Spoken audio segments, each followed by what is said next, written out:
Bom dia, pessoal lindo e maravilhoso. Tudo bem com vocês? Tudo certinho? Então, tá bom. Seguinte, hoje é sexta-feira para vocês, porque para mim é quarta, estou gravando a aula na quarta. Vocês receberam um aviso de que nossa aula de plantão, nossa aula online não é plantão, é aula com conteúdo. E a participação, ou seja, a entrada online, valerá pontuação para vocês, tá? Que será incluída na avaliação final, no final do bimestre.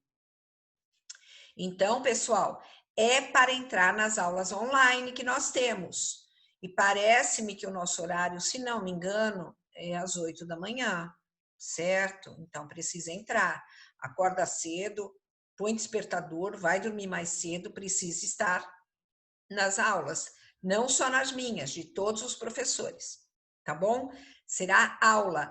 Peguem a apostila que eles estão entregando no colégio, tá bom? Certo? Então, vamos lá.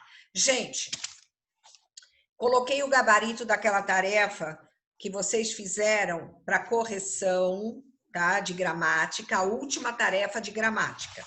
Como ninguém me falou nada se tinha dúvida ou não, eu postei o gabarito. Agora, vocês vão abrir na página 296, porque nós encerramos toda a apostila, menos a parte de redação, porque tem bastante teoria. Então, nós vamos finalizar isso daqui, tá bom? Então, abram na página 396, dá um pause, vai lá pegar a apostila e vamos abrir, que nós vamos fazer juntos esta tarefa. Por quê? Porque eu vou passar para casa as páginas 398, 399. E aí eu encerro essa apostila, porque eu preciso encerrá-la realmente, e a outra unidade, a aula 18, não há necessidade de eu dá-la. E eu vou passar uma tarefa de redação para o dia 5 de junho ser entregue no meu e-mail. Por favor, coloque o nome na folha da redação, não é no e-mail, é na folha, tá bom? Porque senão eu imprimo e fica sem nome. Dá um trabalho danado, gente. Só este mês eu corrigi 298 redações, não é mole não. Se vocês não colocam nome, me atrapalha muito, tá bom? Então, nome na folha, certo? Vamos lá. Pega a apostila. Eu espero. Dá um pause. Voltaram? Legal. Vamos lá. 396.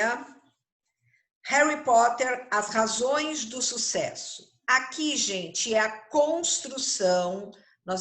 Nós vamos analisar a estrutura dos parágrafos, tá? A função de cada parágrafo e o que ele está apresentando nesse texto dissertativo da autora. Tudo bem? Então tá bom. Vamos lá. Vou colocar o meu ferrinho para dentro porque está saindo. Harry Potter, As Razões do Sucesso. Acompanhem a leitura. É preciso dizer de saída que as aventuras de Harry Potter constituem-se na forma de um paradoxo. Em primeiro lugar, paradoxo de um livro que, embora povoado de seres fantásticos, que se valem de sortilégios, de magia e de vassouras voadoras, é de uma racionalidade, de uma lógica que, pelo menos por enquanto, não parecem falhar. Joanne Rowling chega a lançar um olhar crítico sobre o mundo da magia e da clarividência por meio da personagem ridicularizada da professora Trelawney, vocês sabem o nome. Uma vidente que ensina adivinhação aos jovens bruxos, alunos do colégio de Hogwarts,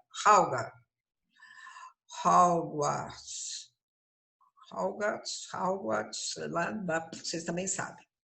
Hogwarts, sei lá. E cujas predições de hábito se revelam falsas, impregnadas de charlatanismo e equívoco. E, Para acabar de vez com qualquer ambiguidade em O Prisioneiro de Azkaban, Alvo Dumbledore, o diretor do colégio, que ao longo de toda a obra personifica a razão e a sabedoria, responde nos seguintes termos a Harry Potter quando este se inquieta com as predições de Sibylla Trelawney. As consequências de nossas ações são sempre tão complexas, tão diversificadas, que prever o futuro torna-se uma empreitada bastante difícil. A professora Trelawney é a prova disso tudo. É a prova disso.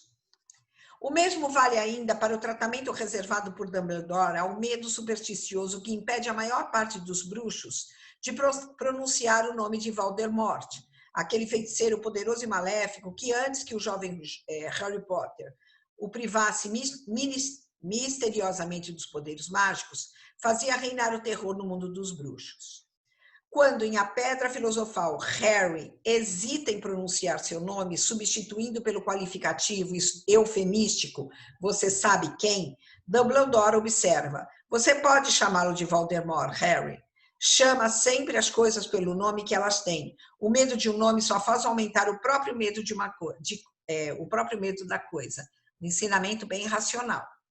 Mas o paradoxo continua no fato de que essas páginas, que em princípio pretendem opor ao nosso mundo humano, demasiadamente humano, o mundo de bruxos, demônios, elfos e dragões, estejam impregnados de grande humanidade.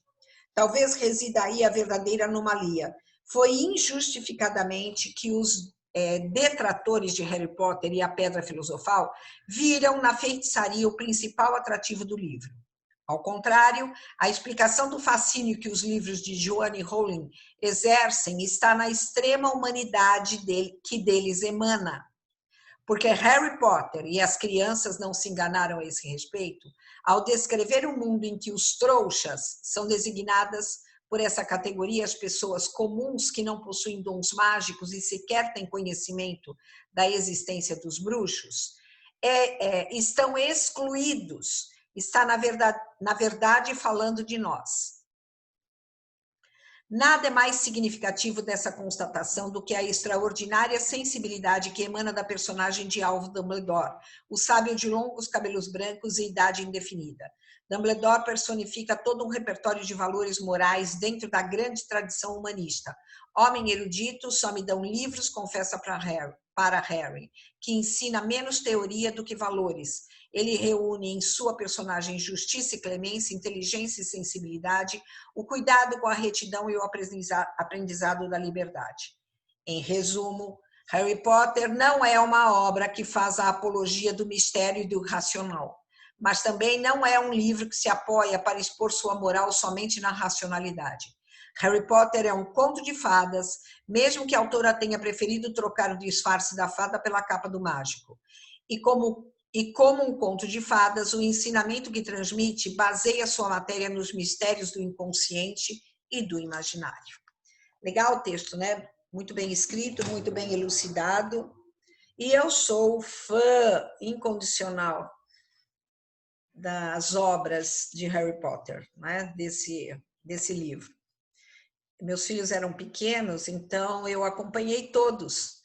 Eu li todos, mesmo porque na época eu também dava aula para o Fundamental 1, para o quinto ano, né? Quinto ano, do Fundamental 1, na época, quando foi lançado o livro Harry Potter. E aí, gente, eu tive que lê-lo para me tornar, claro, para ficar em dia com o que estava, né, como predileção da garotada, e por conta dos meus filhos. E assisti a todos os filmes também do cinema. Tá? Então, vamos lá. Do ponto de vista estrutural, ou seja, a estrutura, qual a função do primeiro parágrafo? O que vocês acham? O primeiro parágrafo ele é o quê? Numa dissertação? Introdutório. Isso. Então, vocês vão escrever aí. Do ponto de vista estrutural, o primeiro parágrafo serve para introduzir o Texto. O parágrafo inicial é constituído por 2 períodos. Veja, eu comentei com vocês que existe uma flexibilidade na construção do parágrafo, ele não é engessado, não precisa ter necessariamente 3, mas o ideal para você não errar que você é um iniciante na escrita, 3 períodos no primeiro parágrafo. Assunto, tema, tese. O parágrafo inicial é constituído por 2 períodos. Qual a função do primeiro parágrafo? Ele apresenta a tese. Ele apresenta a tese. Ele eliminou o assunto, entendeu? Ele já entrou na tese. Transcreva a tese. Ele diz: as aventuras de Harry Potter constituem-se na forma de um paradoxo. Essa é a tese. Ela afirma a opinião dela. Qual é? Que a obra se baseia num paradoxo. Precisa gravar o nome dessa palavra, viu, gente? O significado dessa palavra. Por quê? Porque paradoxo faz parte de uma figura de linguagem, tá? Antítese, paradoxo, figura de linguagem. Aí ele diz assim: indique a função do segundo período. Segundo período, ele explica qual é o paradoxo que ela cita na tese. Explica o paradoxo que ela cita na tese.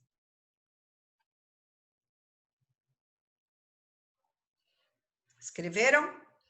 Explique, número 3. Explique em que sentido a autora utiliza a palavra paradoxo.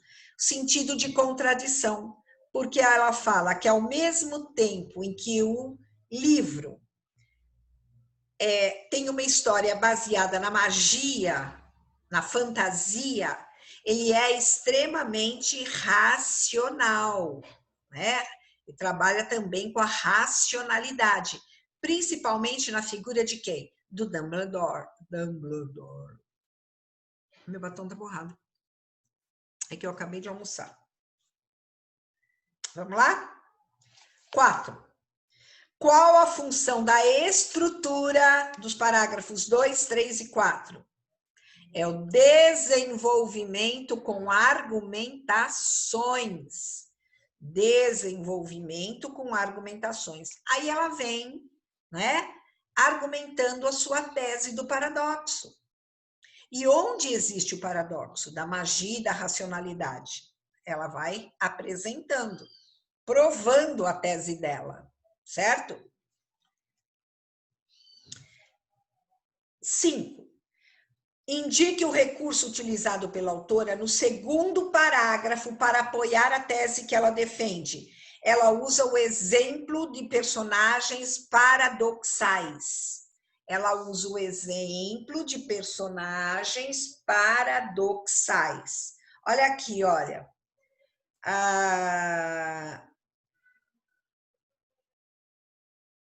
Ela fala da magia, certo? Que existe na história. E o diretor do colégio, que é o Dumbledore, que trabalha com a racionalidade. Então, ele apresenta personagens. Personagens. O Dumbledore e a Sibila, que são a Sibila, que é a professora de magia, né, de adivinhações, e o Dumbledore, que mostra ao lado racional, inclusive na fala dele, né? Então, exemplo de personagens paradoxais, Dumbledore e Sibila. Indique o recurso utilizado no terceiro parágrafo para apoiar a tese. Ele exemplifica através dos episódios, gente. Ele conta parte dos episódios, pedacinhos dos episódios, né? Onde o Harry Potter não fala, né? O episódio em que Harry Potter se dirige a Dumbledore falando você sabe quem, por medo da citação do nome do Voldemort. E aí vem a racionalidade do Dumbledore, onde ele diz, fale o nome dele. Por quê? Quanto mais você tem medo, mais o medo se fortalece, né? Aumenta o medo quando você não cita o nome.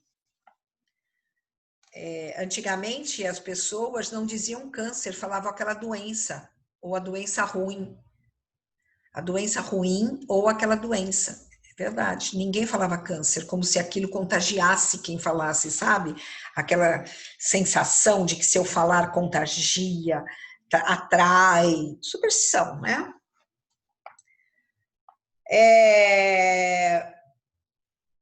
Então, exemplo de episódio. E no 7, no quarto parágrafo, como a autora justifica a tese do paradoxo de Harry Potter? Então, ela encerra o parágrafo, as argumentações, né, no quarto parágrafo, apresentando oposição. Oposição do mundo dos bruxos e do mundo humano, né? E ele fala dos valores morais. Então, o quarto parágrafo, ela apresenta oposições. Então, ela comprova o contraditório, né, entre o mundo dos bruxos e o mundo da racionalidade. E ele apresenta, inclusive, o Dumbledore como sendo um homem que apresenta base no que fala através da teoria humanista, certo? Onde ele apresenta muito mais, ele trabalha mais com valores do que com teoria, não é? Ele ensina através dos valores e menos com a teoria. 8. Por que o personagem... aqui, ó. Está falando do Dumbledore, é o que eu falei. Porque o personagem Dumbledore representa a tradição humanista que a autora vê na série Harry Potter. Porque ele trabalha com conceitos humanos racionais. A justiça e a clemência, a inteligência e a sensibilidade, tá? Na tradição humanista, se ensina mais pelos valores e não pelas teorias, não o conceito, mas pelos valores, certo? É isso. Em relação ao quinto parágrafo, responda: qual a sua função estrutural? Ele é o parágrafo conclusivo, certo?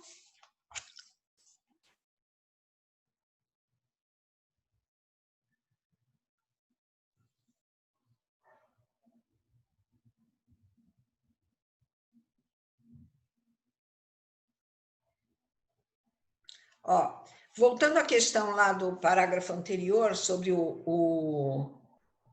a questão 8, olha o quinto parágrafo, o quarto parágrafo. Dumbledore personifica todo um repertório de valores morais dentro da tradição humanista, né? Onde o homem valoriza a essência, não a teoria. Então, o Dumbledore, apesar de ser um homem erudito, o que é um homem erudito? Um homem culto, né? Que se preocupa com a instrução.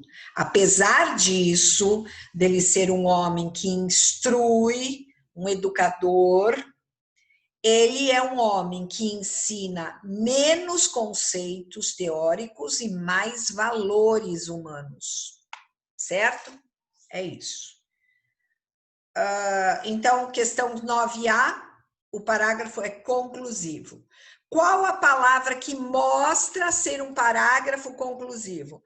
Qual é a expressão conjuntiva, o processo de coesão que costura os parágrafos para dar a ideia ao leitor de uma conclusão? Qual é? Em resumo, iniciando o parágrafo. Qual o sentido da palavra apologia em Harry Potter? Não é uma obra que faz a apologia do mistério ou do irracional. A defesa. A defesa. Tá? Fazer apologia é defender uma causa, uma ideia, um tema. Tá? 10. Finalizando. Como a conclusão retoma a... Lembra que eu falei, gente, para vocês, que a conclusão tem que retomar a introdução, né? Para reforçar a sua tese? Como é que a conclusão reforça a tua tese? De que maneira ele retoma essa ideia, essa tese defendida? Ele retoma a tese de que a série é um paradoxo. Ele volta a fazer só que ele faz uma paráfrase do que ele disse lá em cima. A autora parafraseia aquilo que ela disse lá no início. Ela não copia a mesma coisa. Tá? Ela utiliza de outras palavras para puxar a mesma ideia. De que a série é um paradoxo, que trabalha com os mistérios do inconsciente e do imaginário, apresentando um embate entre os domínios do racional e do não racional. É isso que ela diz. Tá? Então, ela mostra o embate entre o domínio da razão e o domínio da não razão, do imaginário. É isso, povo lindo. O que vocês farão agora em casa, que corrigiremos na segunda-feira. Segunda-feira, eu vou entrar com a apostila nova, mas antes de entrar com a apostila nova, eu farei a correção destas páginas, tá? Vocês farão a página 398 e 399 para segunda-feira. E para o dia 5, abram aí, página 402 e 403. Esta redação é uma dissertação. Agora, preste atenção, primeiro ano. Por favor, preste atenção no que eu vou explicar agora. Tá bom? Eu vou deixar bem explicadinho, porque se vocês voltarem a ter dúvidas de como elaborar esta dissertação, o meu vídeo vai estar gravado, não há necessidade nem de me chamar, porque vai estar explicado por mim agora. Então, fica ligadinho, presta atenção. Você vai fazer uma dissertação, só que o autor da apostila, da lição, ele vai te ajudar a montar essa dissertação. De que maneira? Ele vai te dar os passos que você deve seguir. Então, qual é o tema? Voluntário é aquele que doa seu tempo e participa de ações comunitárias. Existem os textos de aquecimento, como há no Enem, como há numa prova de vestibular, textos introdutórios de aquecimento. Ele vai direcionar você para o tema pedido, que é esse. Voluntário é aquele que doa seu tempo e participa de ações comunitárias. Aí ele diz assim: não copie textos do trecho, trechos do texto, não copie. Se você quiser, você pode fazer uma paráfrase, mas não a cópia. Ele diz assim: desenvolva o tema seguindo dicas. A primeira dica é o seguinte: ele dá uma série de palavras que você pode usar para compor a sua redação. Justiça, solidariedade, responsabilidade, comunidade, bem-estar, cooperação e desigualdade. São palavras importantes que você pode introduzir na sua redação, que vai enriquecê-la, tá? Segundo passo. O que quero dizer sobre voluntariado no começo? Isso são sugestões. Que se preocupa com a questão da justiça social. né? A palavra voluntariado, o voluntário é aquele que se preocupa com a justiça social, para evitar, para diminuir as desigualdades entre as pessoas, né? Oferecendo àquele que não tem um pouco do tempo que ele tem para modificar a vida do outro. Meio, solidariedade, responsabilidade, comunidade, bem-estar, cooperação, desigualdade. Ou seja, você pode utilizar isso no desenvolvimento da sua redação, que são os argumentos. E a finalização é com a paz interior, né, que o serviço voluntário traz ao indivíduo. A palavra paz. Isso é uma só sugestão. Terceiro passo. Redigir um texto que apresente o voluntário como aquele que promove justiça social. Já expliquei isso. Pergunte-se, por quê? Responda com o que você colocou no meio, ou seja, por que é a explicação argumentativa da tua tese, que o voluntário é o indivíduo que tem a preocupação em provocar, né, em promover, perdão, a justiça social, eliminando as desigualdades, tá? Aí você vai justificar, ou seja, por que esta afirmação de que ele é um ser que se preocupa com a injustiça social. Por quê? Aí você vai utilizar as palavras do meio. Solidariedade, responsabilidade, comunidade, bem-estar, cooperação, desigualdade. Veja, essas palavras vão enriquecer, como eu disse a vocês, o seu texto. E para finalizar, por que a paz pode ser um desfecho? Redija a conclusão utilizando a paz. O que tem a ver a paz com tudo isso? Para finalizar, tá bom? É isso, amores. Certo? Aí nós terminamos, porque depois vem só atividade adicional. E acabamos, tá bom? Começaremos segunda-feira, como eu disse, com a correção dessas 2 páginas e mais a lição da apostila 3. Beijo a vocês. Não esqueçam, aula online, tá? Com conteúdo. Beijo.